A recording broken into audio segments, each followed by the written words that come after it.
English Easy Podcast. Hello, learners. Welcome back to English Easy Podcast, your partner to learning English. You know, why is it that the simplest questions are often the most terrifying? Oh, they always are. It's like your brain just freezes. Right. Picture this. You're sitting in a job interview. You're wearing your best clothes. You have your resume all prepared. And then the interviewer just looks at you and asks, "Tell me about a time you were proud of yourself." And suddenly your mind just goes completely blank. Every achievement you've ever had just vanishes. Exactly. And if you've ever answered that question by awkwardly listing random facts, sounding more like a robot reading a grocery receipt than a confident professional, well, you are definitely not alone. No, not at all. It happens to the best of us. Welcome to today's deep dive. Wherever you are right now, whether you're commuting home after a long shift, folding laundry, or maybe just lying in bed trying to wind down, I really want you to take a slow, deep breath. Yeah, we are going to slow the tempo way down today. Learning a language as a busy working adult it's a massive undertaking. It really is. Your brain is already juggling 100 different responsibilities. So today, there's no rush. We are simply going to unpack the architecture of how we talk about our achievements. We really want to dismantle those old mechanical ways of speaking and build something much more natural, something much more persuasive, and honestly, much kinder to yourself. That is the mission. We want to give you the specific tools to share your proudest moments without feeling, arrogant. Right, because that's a huge fear for a lot of learners. It is. So we'll build a psychological blueprint for your stories. We'll upgrade your vocabulary so you don't have to rely on really basic words like happy or good. And later, we're actually going to do some active muscle memory training together. We will practice the rhythm and pronunciation out loud, step by step. Yeah, but let's start with the foundation. When you're put on the spot, panic sets in because you don't know where the story is supposed to go. You really need a map. A map. I like that. A map is the perfect way to look at it. Because without a structure, people tend to just jump straight to the finish line, right? Exactly. They just say, well, I finished the project and it was great. Which gives the listener absolutely no context. None. But research into effective communication highlights a really highly reliable 4-part framework for this. It's called the situation, difficulty, action, and feeling structure. Okay, so situation, difficulty, action, and feeling. That actually sounds like the narrative arc of a movie. It does, doesn't it? You're taking the listener on a journey. First, the situation sets the scene. Then the difficulty introduces the conflict. And then the action is how the hero, which is you, responds to the conflict. And the feeling is the resolution. Right. And that narrative arc is precisely why it works so well on human psychology. Let's break down the mechanics of why an interviewer, for example, actually cares about these 4 steps. Let's do it. So first, the situation. This is just the objective reality. Like, we had a major software launch on Friday. Very straightforward. But the second step, the difficulty, that is where the magic happens. Because it shows the stakes. Exactly. And this is where most people fail because they're afraid to admit that something was hard. Well, let me push back on that for a second, because if I'm trying to impress a hiring manager or maybe an academic committee, shouldn't I make it look easy? You'd think so, but no. Because if I start talking about how incredibly difficult something was, doesn't that make me look incompetent? Or, on the flip side, if I focus on my feelings of pride, doesn't it just sound like I'm bragging? That is the ultimate fear. Yeah. But it represents a really fundamental misunderstanding of what a hiring manager is actually evaluating. Okay, so what are they evaluating? Let's look at this powerful concept called quiet pride and use the analogy of an iceberg. Picture a massive iceberg floating in the freezing ocean. Okay, I'm picturing it. The tiny piece of ice sticking out above the water, that is your achievement. That's the diploma on the wall or, the completed sales report. Everyone can see that. But the interviewer doesn't just want to hire the tip of the iceberg. Ah, I see. They want to know what's underwater. The massive, invisible structure holding it up. Exactly. The late nights, the stress of dealing with difficult team members, the fear of failure, the sheer courage it took to keep showing up when things went completely wrong. Wow. Yeah, when you share the difficulty, you're revealing the underwater part of the iceberg. You're proving that you have emotional intelligence. You're essentially telling the listener, I understand the risks, I can accurately evaluate a complex problem, and I have the resilience to survive it. So pretending it was easy doesn't make you look competent. It actually makes you look inexperienced. Precisely. Quiet pride is simply acknowledging the true weight of the effort it took to do something hard. That completely flips the script. Sharing the struggle isn't a weakness, it's data. It's proof of your resilience. So let's put this into practice with a scenario that constantly comes up, like teamwork challenges. Oh, teamwork questions are everywhere in interviews. Right. So let's say your colleague is completely panicking right before a big deadline because they lost their data. The basic tip of the iceberg way to say this would be, well, I helped my coworker fix their data and I was glad. Which tells the interviewer absolutely nothing about your character. I mean, it's factual, but it's completely hollow. But if we run that same event through our situation, difficulty, action, and feeling framework, the story just transforms. Let's see. So I felt really proud when I stepped in to help my colleague recover their lost data right before our deadline. That is the situation. Perfect. Now the difficulty. Okay. It was an incredibly stressful environment and morale was dropping fast. Great. Now the action. What did you do? I decided to pause my own work, sit down with them, and methodically retrace the database steps until we found the error. And finally, the feeling. Looking back, it gave me a deep sense of accomplishment to know that I can remain calm and actually be an anchor for my team under intense pressure. Wow, the difference is night and day, isn't it? It really is. You didn't just fix a computer problem, you demonstrated crisis management, empathy, and, grace under pressure. But a great skeleton still needs the right flesh on its bones. That framework worked because the words painted a vivid picture. That makes sense. If you use a beautiful structure but fill it with robotic entry-level vocabulary, you still sound like you're reading a motivational poster from 1995. Right. The words you choose dictate the emotional reaction of your listener.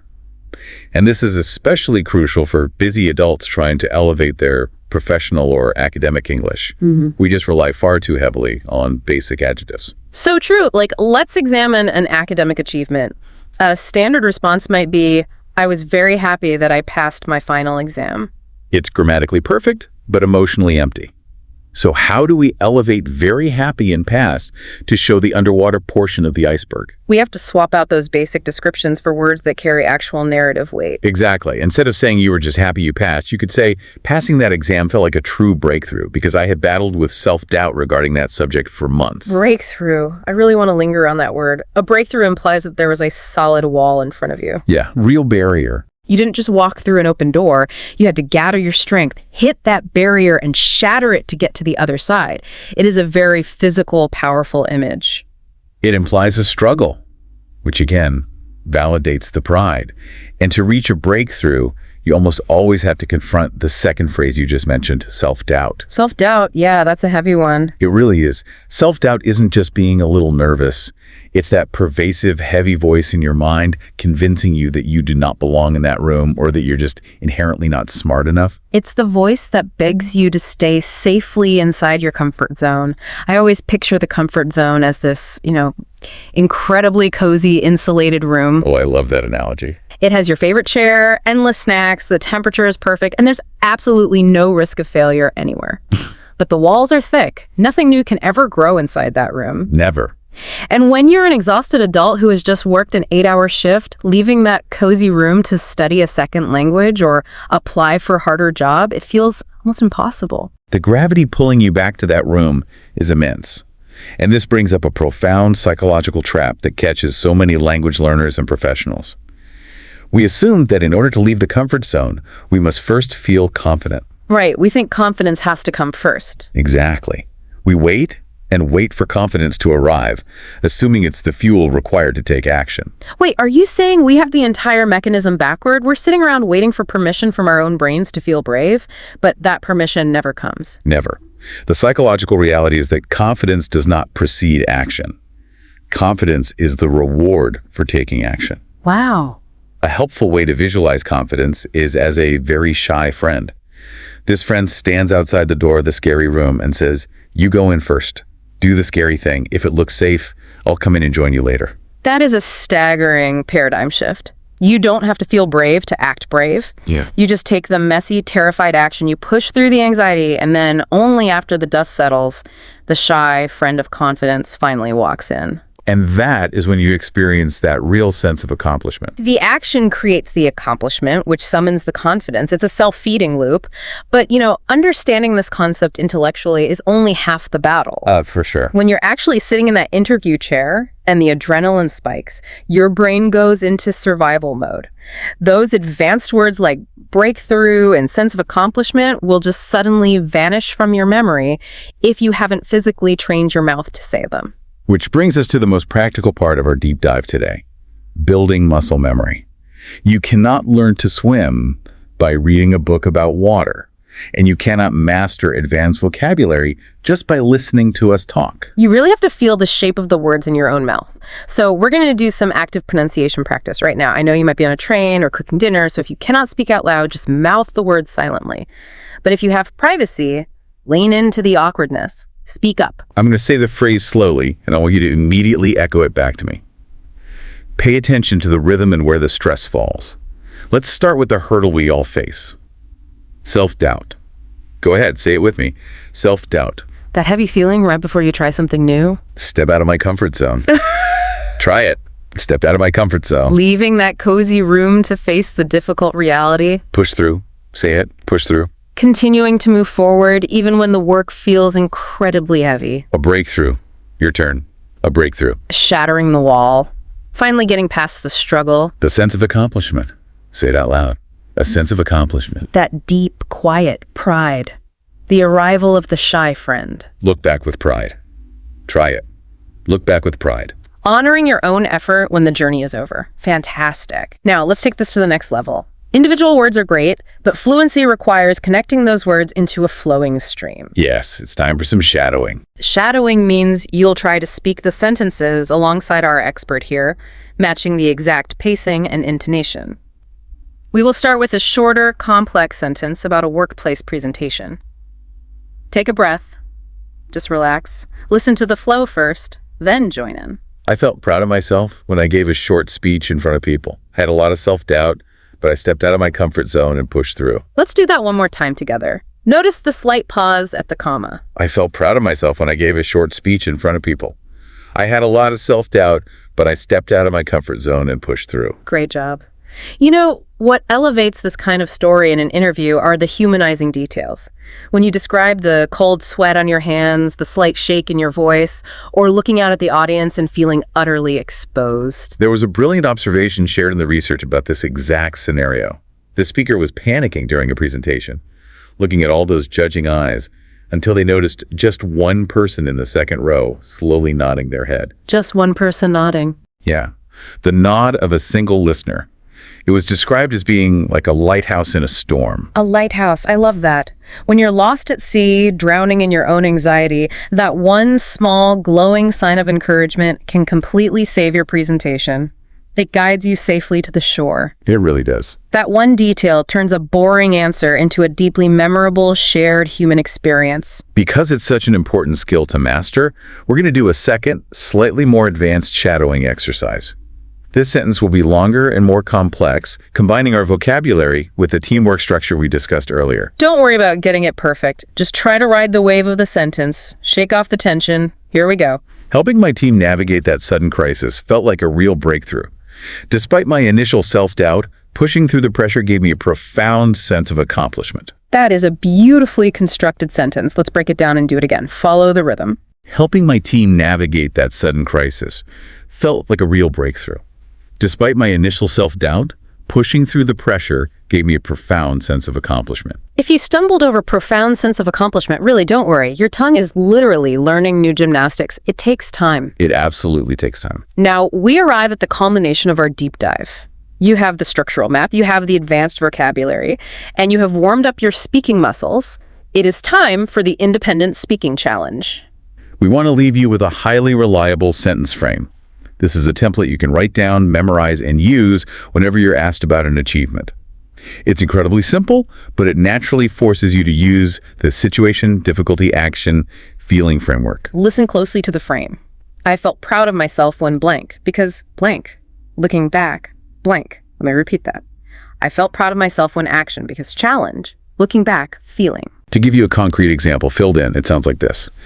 I felt proud of myself when I finished the quarterly financial report because I had to learn a completely new database software over the weekend.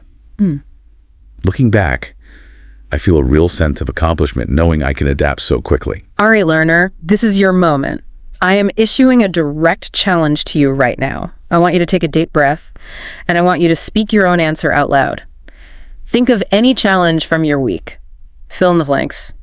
I felt proud of myself because looking back... I'm going to give you a few seconds of quiet right now. Lean into it. Speak. I'm waiting. Go ahead. You've got this. Keep going. Almost there.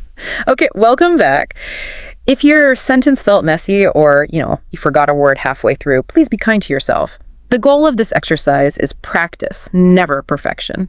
As a working adult, just the act of trying is a massive step out of the comfort zone. It is so important to recognize what we call the quiet victory.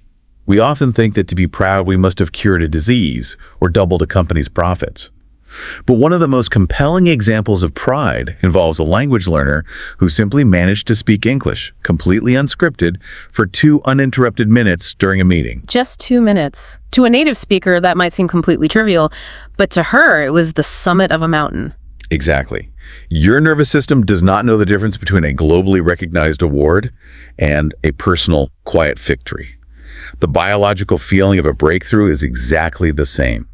You do not need a massive, world-changing event to feel valid, earned pride. There is a wonderfully playful metaphor for this, actually. Popcorn. Think about a bag of popcorn popping in the microwave. It's an unusual comparison, but remarkably accurate. Picture the bag expanding, right? And the kernels. Some of them pop huge and loud, expanding massively and making a huge noise against the bag. Those are your big promotions, your graduations, your major life events. Right, the loud ones. But then there are the smaller kernels. They make a quiet little pop at the bottom of the bag. They don't look as impressive.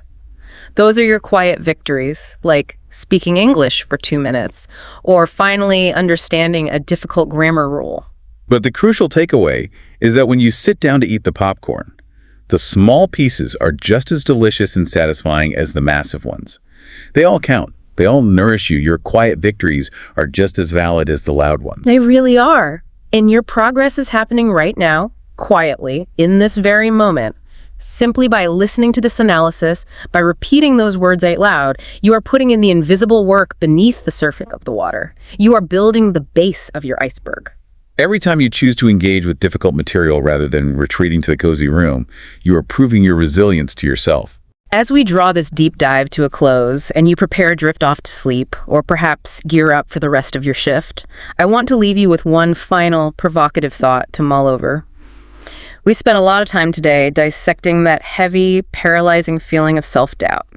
That shy friend waiting outside the door telling you that you are about to fail. It is the universal tax we all pay for trying something new. But what if we completely change how we react to that feeling? What if the next time you face a difficult task, a job interview, a complex project, or even a conversation in a new language, what if you stop viewing that initial wave of self-doubt as a warning sign to turn back? If it isn't a warning alarm, what should we view it as? What if you view it as the mandatory first ingredient for your future breakthrough? Just as you cannot have a shadow without a source of light, perhaps it is impossible to experience a profound sense of accomplishment without first surviving that initial whisper of self-doubt. It's not proof that you're going to fail. It is proof that you are finally doing something that matters. It's just step 1 of the recipe. Think about that the next time you feel the urge to retreat to your comfort zone. Until next time, keep practicing, be kind to yourself, and be fiercely proud of the quiet work you're doing.